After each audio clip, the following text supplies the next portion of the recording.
Good morning, students. How are you? I hope you all are safe at home.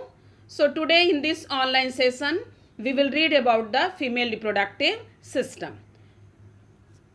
Before starting this topic, we will study about the function of female reproductive system. There are several functions. First, it helps in formation of eggs or ova. The singular of ova is ovum. It helps in reception or receiving of sperms for fertilization. It also provides a conductive environment for fertilization. It provides shelter and nourishment to the growing embryo. The female reproductive system consists of a pair of almond-shaped ovary along with a pair of oviduct, that is also called as fallopian tube. Other name of oviduct is fallopian tube. In the region of fallopian tube, fertilization takes place. Besides these organs, uterus called as mother's womb, cervix, vagina and external genitalia are also present. Uterus is the place where development of baby takes place and vagina is called as birth canal. These are the figures showing female reproductive system. This is also the figure of female reproductive system showing location of various organs of female reproductive system.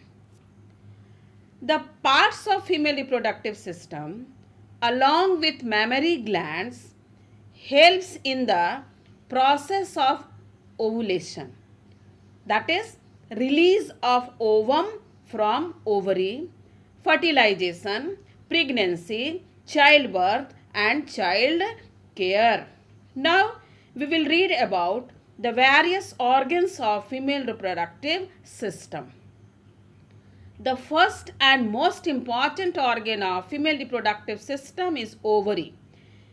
There are two ovaries and it is of almond shape. It is about 2 to 4 centimeter in length and 1.5 centimeter wide. It helps in production of female gametes, that is ovum, and several ovarian hormone. Each ovary is located on each side of lower abdomen.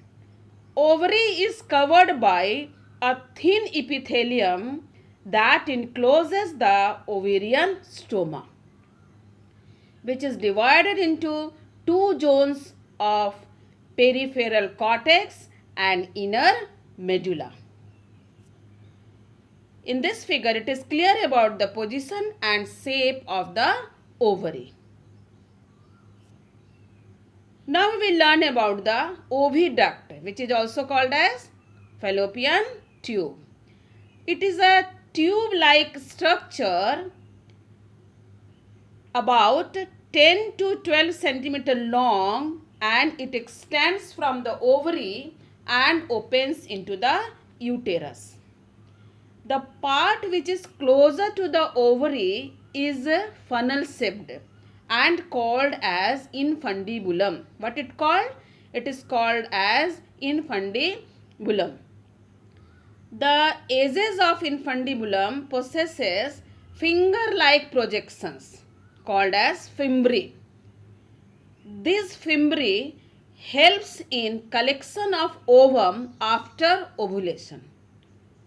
Ovulation is a process of releasing of ovum from the ovary. Infundibulum leads to a wider part of fallopian tube called as ampulla. The last part of fallopian tube is isthmus, which has a narrow lumen and it joins the uterus.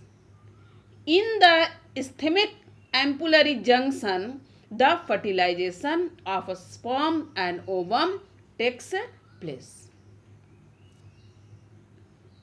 This is the diagram which clearly shows about the parts of fallopian tube, that is ampulla, isthmus, infundibulum, fimbriae. So these are the different parts of fallopian tube. Next topic is uterus. It is single and called as womb. It is the site where development of baby takes place. The shape of ovary is just like an inverted pear. Uterus opens into vagina through a narrow cervix. The cavity of cervix is called cervical canal, which along with vagina forms the birth canal. Uterus consists of 3 layers of tissues.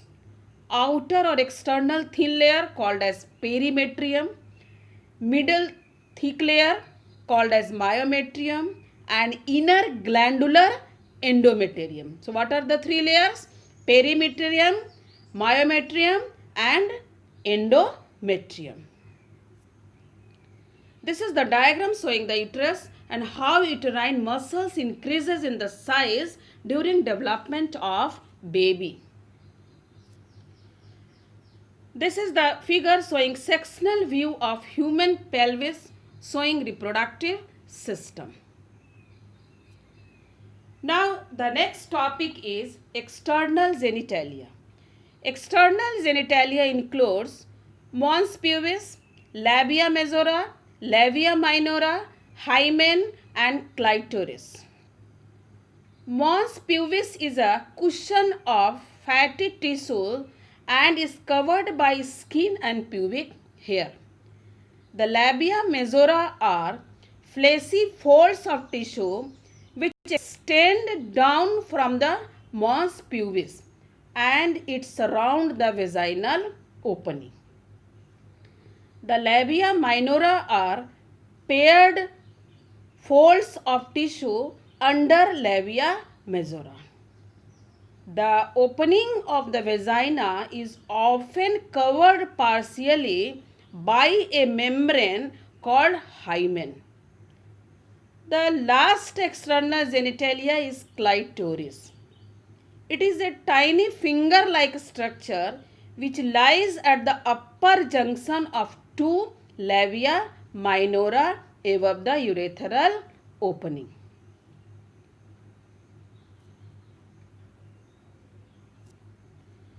Now we will know about the mammary gland. Presence of mammary gland is the characteristic features of all mammals. In case of human being, they are paired which contains glandular tissues and fats. The glandular tissues of mammary glands are divided into 15 to 20 mammary lobes containing cluster of cells called alveoli. The cells of alveoli helps in secretion of milk which is stored in the cavities of alveoli. The alveoli opens into mammary tubules which further join to form a mammary duct.